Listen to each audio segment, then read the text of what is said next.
the Honourable Brian Peckford.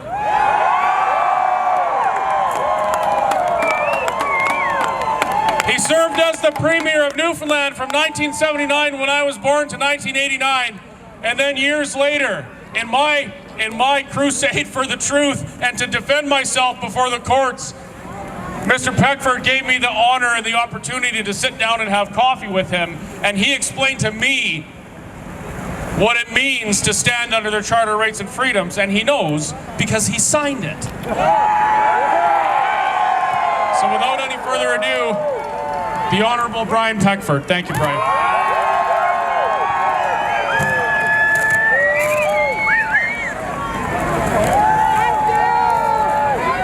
First of all, let me introduce my wife, Carol.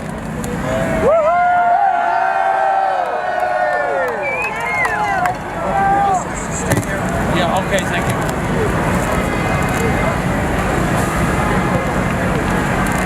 Let us declare to the world today that we have a right to be right here. Let us declare to the world and to the Prime Minister and all the Premiers of Canada that we have rights and freedoms that they cannot take away from us. In 399 BC, Socrates stood before his accusers, defending his right to free expression, which happens to be in our charter.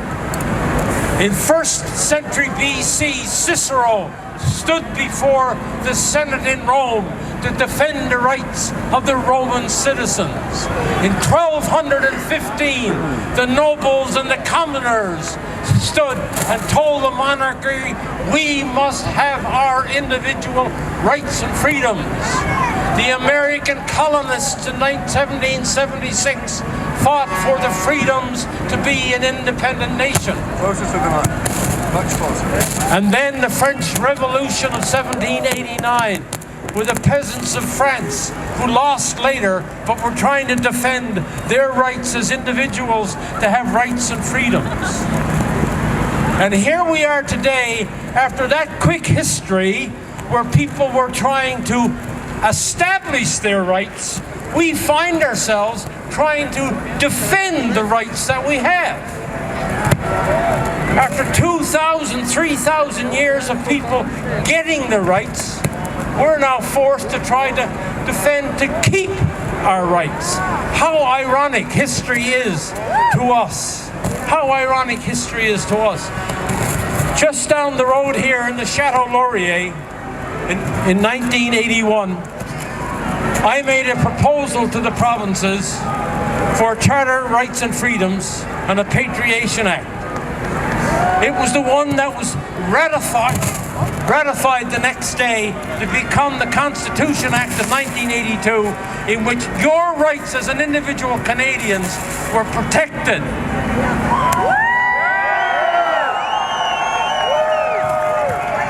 There are only two major written documents of your Constitution.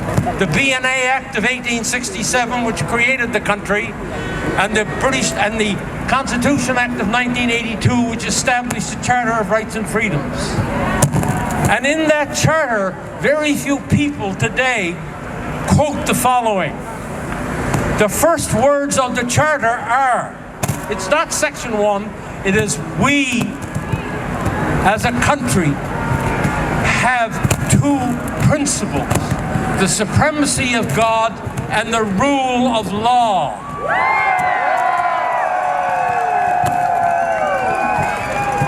Hardly any court today even acknowledges that they're operating under those two principles. Everything else comes after that. Section 2 of the Constitution gives your freedom of expression, your freedom of religion, your freedom of conscience, your freedom of thought, and your freedom to assemble, and your freedom to associate as you're doing here today.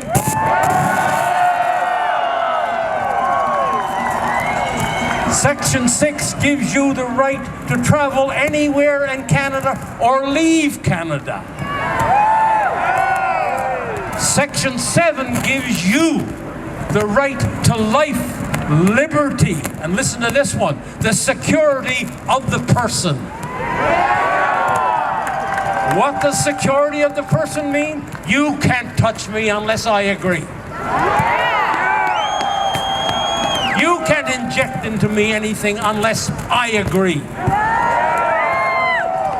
And Section 15 of the Charter says every Canadian,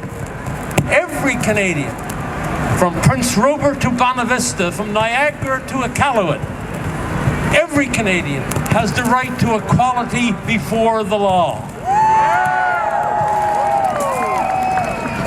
They're the main four principles of your Charter of Rights and Freedoms. Now, if you've got a moment, Yes, we do. the governments of Canada are trying to say that they can override those rights through Section 1. I want to tell them that I was there. Section 1 was to be only used in war, insurrection, or the threat or peril of the state. It wasn't to be used to try to combat a virus for which 99% recover and a less than 1% fatality rate. That's not a threat to the state. Section 1 is being used illegally by the governments of Canada.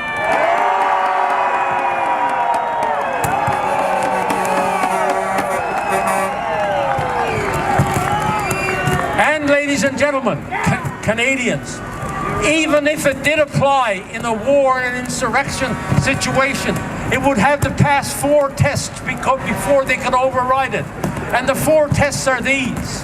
Demonstrably justify what you're doing, not just justify it, demonstrably justify it. It has to be done by law. It has to be done within reasonable limits, and it has to be done in the context of a free and democratic society. They have not met any of those 4 tests.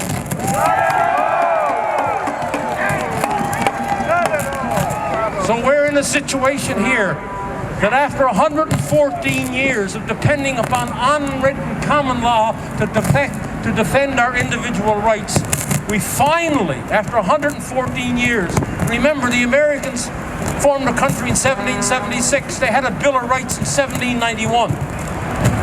We created the country in 1867. We never got a written Bill of Rights until 1982. And so we've only had it for 40 years. And then somebody comes along and tells you and me that they're going to steal that away from us that's in the Constitution. No way! Remember, your Charter of Rights and Freedoms are not in a bill of the federal parliament. It's not in a bill of any provincial legislature. This is what you have to understand. It's in the Constitution, the holy grail of any decent democracy. A constitution which means permanent values. Yes. Things that cannot be changed overnight to suit the whims of a politician. These are permanent values.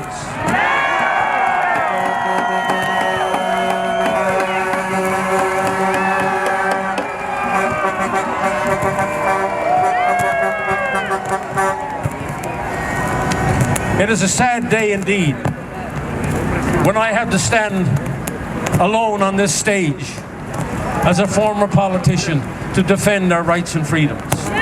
I'm here for a number of reasons. I'm here because of my own right and because I believe in what I say. I'm here also to represent those politicians who I know would be on this stage if they were alive. Peter Lougheed would be on this stage with me today. Alan Blakeney would be on the stage here with me today. Bill Bennett would be here on the stage with me today. And a man in Prince Edward Island, whose name you don't know, but whose person I shall never forget, a man by the name of Angus MacLean. He was a decent Prince Edward Islander, a fantastic Canadian, and he would be standing on this stage here with me today to defend the Charter that he helped create with me and others. So I'm here for those people. But I'm here most of all to defend what I thought was impossible to override. I'm here to defend the rights of you and every single individual Canadian because it's so important for our democracy.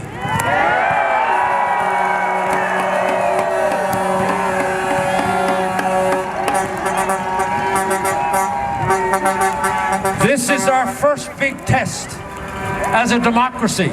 This is our first big test of the Charter of Rights and Freedoms. Are we going to stand tall for the Charter after 114 years? Or are we going to relinquish our Charter rights? We will stand tall.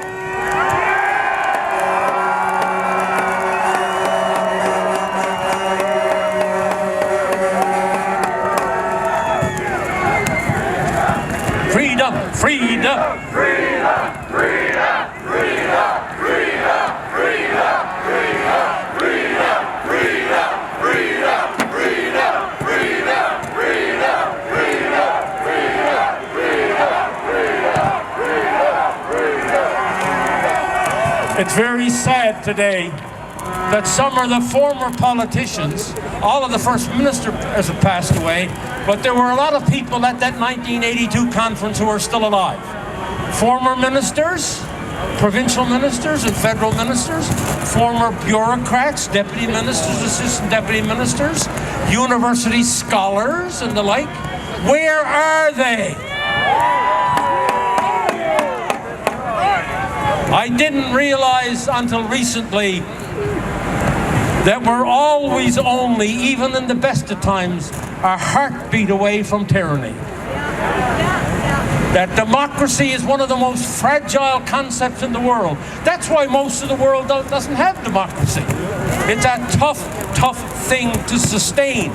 You can create it, but sustaining it is very, very difficult. We see that now today. We see that now today in spades, and we're going to say, democracy may be fragile, but we shall defend it.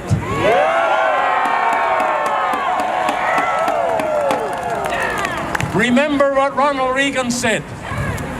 Mr. Gorbachev, tear down that wall. Mr. Trudeau, tear down those mandates.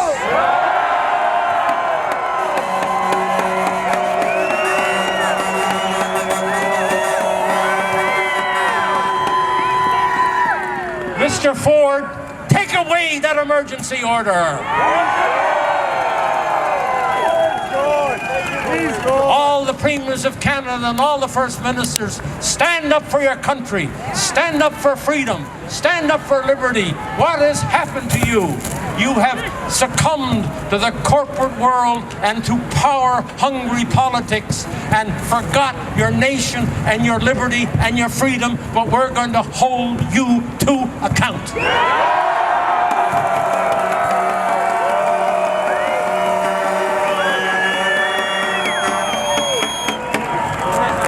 I want to close, if you'll just give me a few more minutes. Thank you so much. My wife will hold on to the mic. Every day in the since I launched my own personal lawsuit against the government,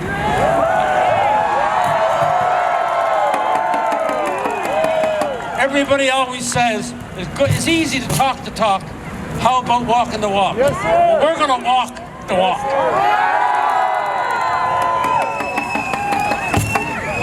Every day I get hundreds.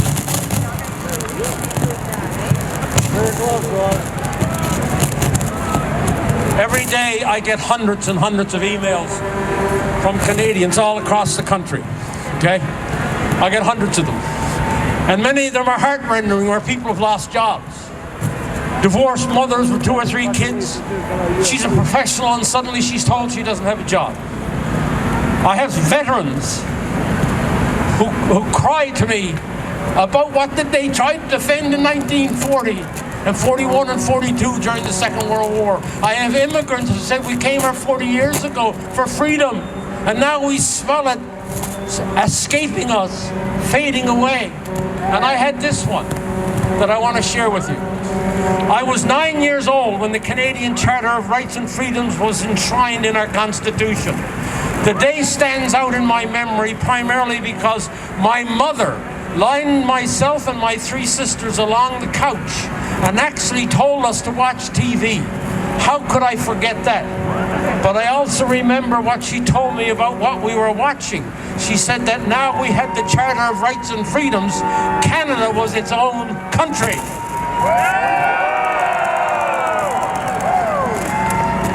Who could have ever imagined on that day that the situation would find ourselves in now? Did you ever think, talking to me, during the process of establishing the Charter, that our governments would make the decisions that they have to supposedly manage a global pandemic? I am writing you to thank you for speaking out. You have reminded us and in some cases taught us about our fundamental freedoms. I can't say that I thought very much about the Charter and Rights and Freedoms since that day of TV watching on our family couch. But because of your actions, I have learned that it's not true that we only have the freedoms the government allows us to have, that we have fundamental freedoms that have been unjustly taken from us.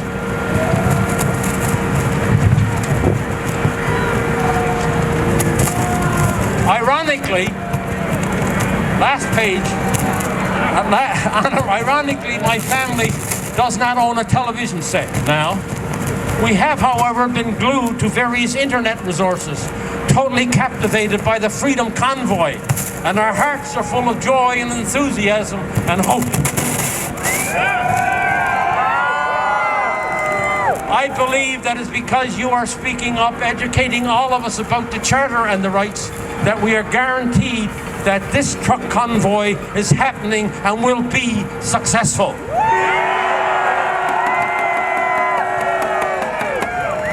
You can be assured that I have lined my own 5 children along our couch and told them about the Charter, the rights we are guaranteed, and they know your name and the importance of your actions.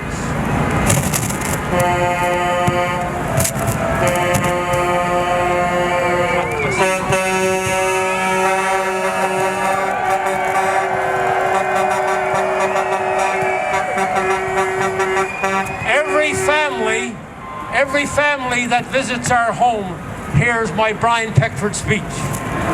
You are my hero, Mr. Peckford. I thank you from the bottom of my heart for all the work you are doing to ignite our democracy. I pray that God will bless you and provide all of you what you need to continue this fight until we are victorious. With much respect and gratitude.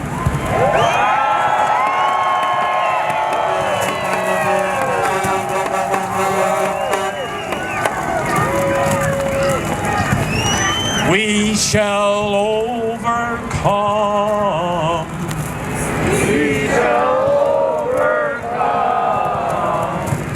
We shall overcome someday.